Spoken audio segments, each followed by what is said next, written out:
Sveiki gyvi žiūrovai. Ačiū, kad įsijungėt video. Išlėkiau pasivažinėti su savo dar vis vadinu nauju motociklu. Jau teko dėja, bet susidurti su pirmom problemom. Teko pasikeisti žvakes, nes kaip paaiškėjo, nuo gamyklos dar nebuvo keistos. Pagal manualą reikėtų keisti kas 40 000, jeigu aš teisingai radau informaciją. Bet pravažiavęs 43 000 dabar yra, tai dar nebuvo pakeistos. Išvelgiam ir gerą pusę, tai vadinasi rida tikra, jeigu tikrai gamyklinės. Problema numeris 2, kuri išryškėjo net anksčiau už žvakes, tai stabdžiai priekiniai. Važiuojant lėtai jie šiek tiek pulsuoja ir rankenėlė stovi vietoj, viskas ok, bet šiek tiek pulsuoja. Tai priežastis gali būti šitie apvalūs dalykiukai. Nežinau, kaip jie lietuviškai vadinasi, angliškai vadinasi bobbins. Ir internete nemažai yra tutorialų, kaip juos išsivalyti. Ir gal išspręs šitą problemą, nes stabdžiai tai diskai yra praktiškai nauji, nėra jokių nusidėvėjimo tų kantelių. Nežinau, gal suportas dar čia, vienu žodžiu, lenda ilgai nevažiuota motociklo tokie niuansai. Du tokie pagrindiniai dalykai, o daugiau tai viskas džiugina, viskas kaip ir gerai. Reikia, aišku, dar investuoti į jį, reikia pasikeisti naujas padangas priekio gale, nes pakankamai senos, neatsimenu, priekio gale 18 ir 19 metų. Tai, tikrai senokas, plus motociklas ilgai sėdėjęs, plus motociklas ilgai stovėjęs, mažai važiavęs, gal reikėtų taip sakyti, tai neaišku, kaip čia ta guma, tai važiuoju kol kas atsargiai. Visada realiai aš labai agresyviai nevažinėdavau, bet, esmė tokia. Ką, manau, kad sėdam ir važiuojam tada toliau. Ką aš čia dabar pliurpsiu, reikia ir pavažiuoti. Maunamės pirštinės ir lekiam.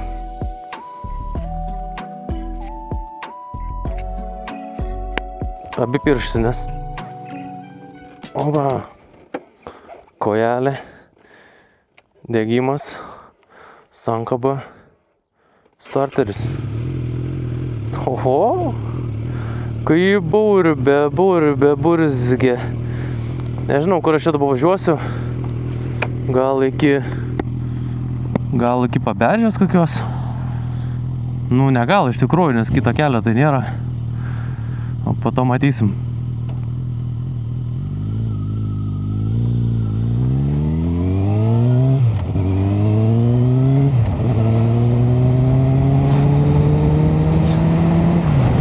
Iš karto draugeliai prisistatė.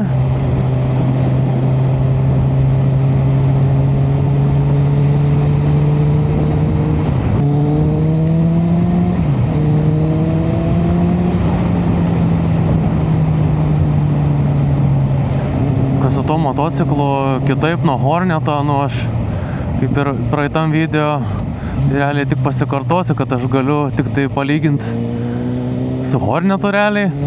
Tai jis taip, tas variklis, jis toks, kaip čia pavadinti, ir tiek apžvalgose, kiek aš apie jį žiūrėjau, elastingas tipo, nežinau kaip pavadinti. Jisai jungia tai aukštesnį pavarą, duodi tu jam gazo ir gazuojasi jisai. Nedūsta taip visai, tai, aišku, geriau, kai nusižemini pavarą, tada jau ir lėki, bet šiaip, kitoks važiavimas, aišku. Labai jau reikia šitam gilai, kad, labai šiaip užknis, iš tikrųjų, matyt, nemėgstantis gal motociklų, labiau mėgstantis dar greitį negu tie motociklininkai, kai kurie tiesiog, spaudžia su mašina iš galo, nors ir nėra kur lenkt labai, reikia aplenkt būtinai kažką čia įrodyti, nežinau, sukelia papildomą man stresą ir nesaugumo jausmą tokie vairuotojai, būtų galiausiai ant tos pačios sankryžos susitinkę, tai čia vienu žodžiu, daug, aišku, skirtingų vairuotojų, reikia taikytis prie visų, ką padarysi, kelias bendras.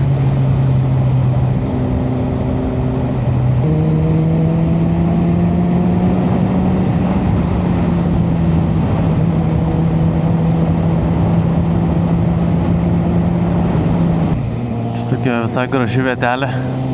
Ežeriukas, ten dvaras yra, keliai tokie kelio vingiai gražus. Labai tokie fotogeniška kelio atkarpa. Žvėjai su mašinom susirinkę.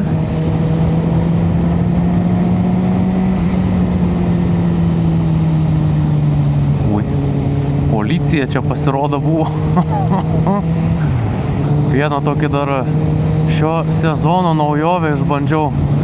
Važiavau su ausinėm. Niekada kažkaip nesidėdavau, turiu ir nusipirkęs iš seniau. Kištukus į ausis, kad mažiau to triukšmo būtų ausys galvoj. Nes šalmas mano nėra labai brangus, tai jisai to garso labai neizoliuoja ir vėjo viso šniokštimo. Tai su ausinėm su noise cancelinimu, su garso slopinimo technologija. Tai pakankamai nustebino, nes labai gerai nuima tą visą šniokštimą. Pasileidai savo muziką, ten kokia nors tokia jau ritminga drum and bassą, kokia nors aš mėgsta būna, kad zeimeriai man ten pjautų. Tai ir važiuoju savo kaip per filmą. Tai visai toks įdomus experiences, keista, kad anksčiau niekada nepabandžiau. Per egzaminą tik su ausinėm teko, nes reikėjo daugiau, tai kažkaip neįsidėdavau. Dar kitas dalykas, ką visai dabar taip pamėgau, tai pošalmis. Nežinau, čia dvi stovyklas, gal pošalmio, ne pošalmio, nes aš kiek iš pažįstamų, kurie važiuoja, tai kažkaip be pošalmių jie važiuoja, nebent labai šalta. Bet aš nusipirkau šiais metais plonesnį tokį pošalmį ir jis labai fainai tinka, plius tom pačiom ir ausinėm, nes neiškrenta ausinės iš ausų tada užsispaudi ir visai gerai. Tai va tokios naujienas, nežinau, čia pusiau rekomendacijos, kaip pavadint, jeigu važiuoju atsimoci, tai ausinės rekomenduoju, pošalmį rekomenduoju.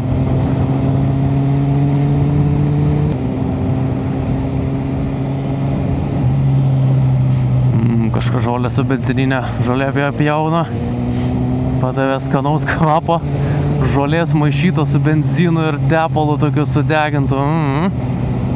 Skanu gardu, o čia kaip gražiai žydi medžiai. Žin per kamerą ar matysis ar nelabai. Saulė labai šviečia kamerą. Reikėtų nusipirkti ND filtrus, tokie dedasi, čia taip čukšt ant objektyvo.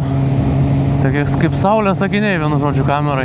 Tai ten ir spalvas tada gražesnis atseit būna, nežinau, čia galima žaisti su konfiguracijom. Aš dar ne ant tiek pažengęs ir labai tingisi nagrinėtis ten tas kameras, visas galimybės iš tikrųjų. Čia tokia smagi nuokalnė, 9% netgi. O, kaip aš aukštai, oho.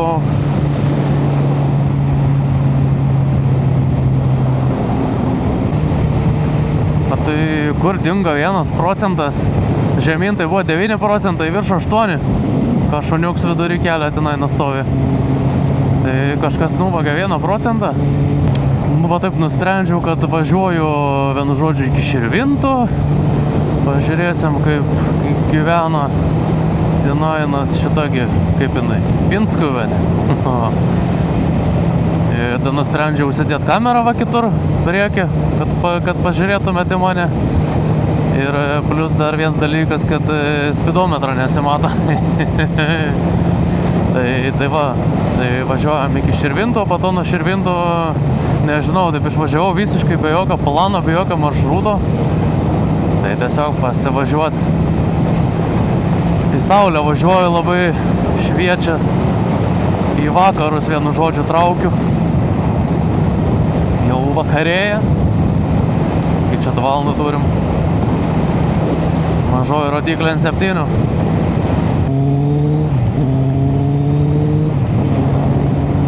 Sveiki sugrįžę ant šalmo. Negalėjau nenufilmuoti, labai gražiai čia tie laukai atrodo.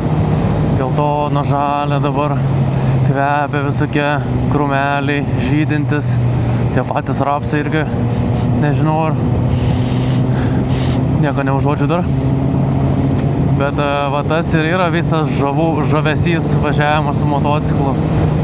Tu tokioj esi realiai atviroj erdvėj. Matai tas besikeičiantis kraštovaizdžius, labiau atkreipi dėmesį, negu kad su mašina važiuojant. Užuodi kvapus, jauti vėją, jauti šilumos pokyčius, visą kitą. Va čia ir tas romantiškiausia ta visa dalis, ta laisvės, tas pojūtis visas. Iš to ir susideda, manau. Tai jeigu jūs dar abejojat kažkas, kad jums reikia, jeigu jums kyla mintis, kad jūs norėtumėt važiuoti su to motociklu, laikytis teisės kažką, tai kogi ne, prašom, visas galimybės šiais laikais yra. Čia tokia labai graži medžių alėja iš abiejų pusių apsodinta, čia liepos gal, nežinau, kas čia per medžiai, taip greit net pažįstu. Bet toks labai sukuria tokį, kai jau visiškai sužalioja tie medžiai, taip jau tankiau. Tai vos ne kaip tunelis gaunasi, ten tolumoje ir matosi kaip tunelis. Tai irgi fainai. Su mašina tu to tunelio nepamatai taip. O kai tu sėdi tiesiog pakeli galvą į viršų, aišku, aš negaliu labai galvos į viršų daug kelti, nes reikia kelią žiūrėti. Bet čia žvilgteli, koks vaizdas. Va čia kaip gražiai saulė krenta, einas savo. Kaip medžiai gražiai atrodo šitie. Dabar man čia turbūt pati gražiausia medžių ta spalva, tokia žalia. Kad dar apšviesta dabar. Kad dar tie jauni lapeliai žali. Ir labai gražiai atrodo. Ko gerai, kuo daugiau žmogui. Kaip gamta atpalaiduoja iš karto. Žiūri va savo į medžius paprasčiausius, sužaliavusius ir jau man gražu, matai. Apsiverksiu toj. Eina savo. Čia gražiausia Širvintų alėja. Iki pat ežeriuko. Tik tai čia motociklam negalima į kairę, man atrodo, važiuoti. Tai mes į kairę nevažiuosim, vadinasi, jeigu negalima, ne. O, kad čia renovuojat. Kad čia renovuojat.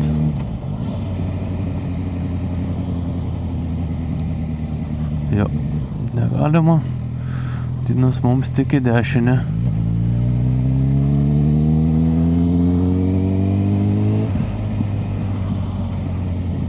Nu, reikia eit pasivaikščioti trumpam. Statykim čia mašiną. Mašiną, sakau. Motociklą.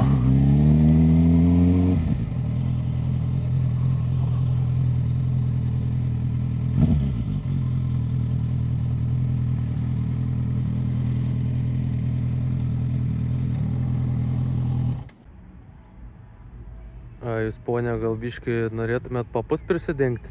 Visgi vaikai vaikšto. Nenorėtumėt? Nu, kągi, ponia, dabar pasakysi. Tavo kiemas, ką tu nori, tą darai, ne? Tai va tokie va aikštė. Pagrindinė čia va Širvintose. Esu buvęs. Yra vienas vidosas vadinasi kelionė ant Pachmo. Tai va čia buvau.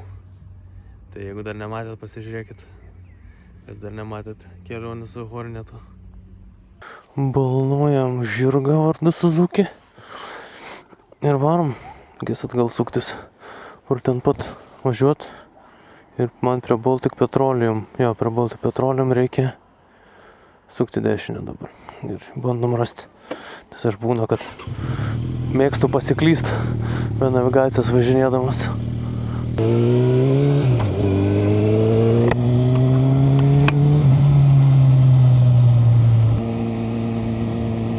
Čia kas per Hebros susirinkimas. Kažkoks restoranas čia. Giminės balius vyksta. Prisiminiau dar papasakot apie motociklą, kokie pastebėjimai ir įspūdžių. Bliomba, čia kas šalta pasidarė. Oi, miškai važiausi. Tai grįžtam prie motociklo. Tai pliusas, rodo pavaras. Kaip ir gerai, bet yra čia tokių, kurie aišku sakytų, oi, tai čia tikras motociklistas, taigi be iš pajūtimo tas pavaras žino. Nu taip, žino. Dar vienas dalykas, kad net ir kai rodo pavaras, vis tiek dar žiūro, dar 6 bėgis likęs, dar 5 likęs. Nu, vienu žodžiu, tai toks, tas pavaras, sakykim, buvo, nebuvo. Kūro rodymas, rodo, kiek kūro yra likę, bet jau ir internete paskaičiau, Reddite, tiek ir pats pastebėjau, kad jisai pakankamai netiksliai rodo. Gandras. Tai, pavyzdžiui, jau man mirksėjo, kad tipo reikia pilt kūrą, nes kai baigėsi kūras, lieka vienas tik tai tas brūkšniukas, 5 man atrodo yra, lieka vienas ir mirksi kolonėlės tada tą ikoną.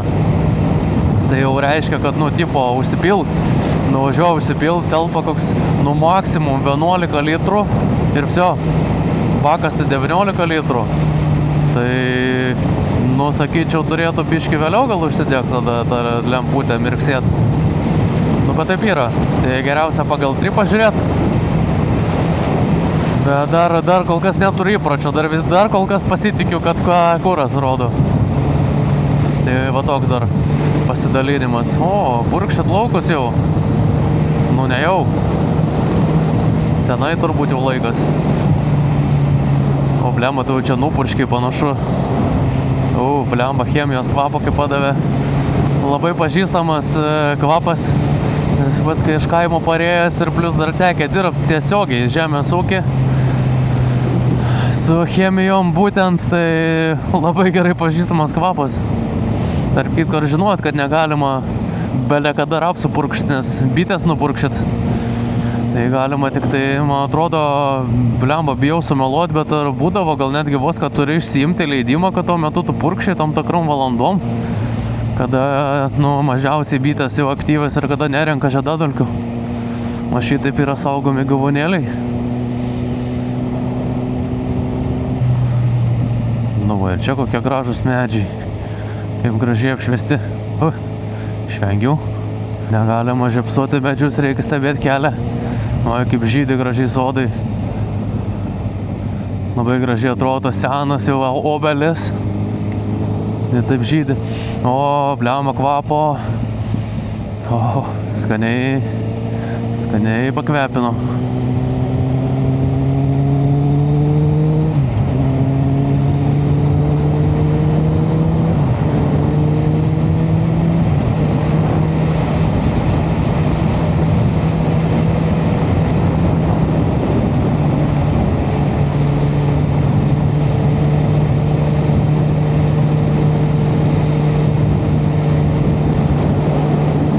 Rapsų kvapą padavė. Kvapų terapija čia. Gamtos ir kvapų terapija šiandien man. Po darbo savaitės visos. Labai gerai. Tarp kitko tokia informacija, kad Italiją varau. Tai planuoju pafilmuoti kažką, pavlogint. Tai šiek tiek jau patinka, jum ar nepatinka, bet bus ne tik tai moto turinio, bet ir tokio kelionių turinio. Turiu tokią Italiją, ne tai kad svajonę, bet būtų visai smagu su kokia Vespa važiuoti, išsinuomoti. Tai matysim pagal situaciją. Matysim, ką ten pamatysim, žodžiu. Jeigu dar pavyks kažką su motociklizmu į tą pusę, kažkokio tai experienco, tai bus dar tik tai smagiau. Windows laukai beveik.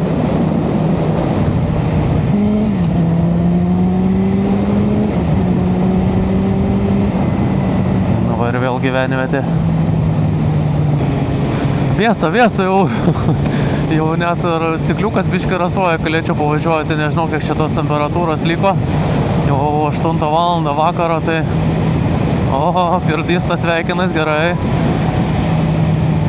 Čiagi dabar kas per Tour de France. Čia vaikus lydi su mašina tiesiog, kad pavažiuotų su dviračiu. Gerai. Palydėsiu ir aš. Man biškai už rasaus šalmas. Bet ką padarysi, saugumas svarbiausia. Štai irgi galiu avarinį įsijungti, nes šitą motociklę yra avarinis. Na ką, aš tai manau, kad tokia sulėtinto greičio gaida ir pabaikim šitą video. Tai ačiū, kad žiūrėjot, spauskit laiką, prenumeruokit kanalą, parašykit komentarą. Šventoj treibė va tokia. Tai tikiuosi patinka toks turinys, jeigu patinka, pakomentuokit. Dėkui, kas žiūrit pastoviai, naujus sveikinu prisijungus, jeigu tokių bus. Ir iki kitų video. Iki.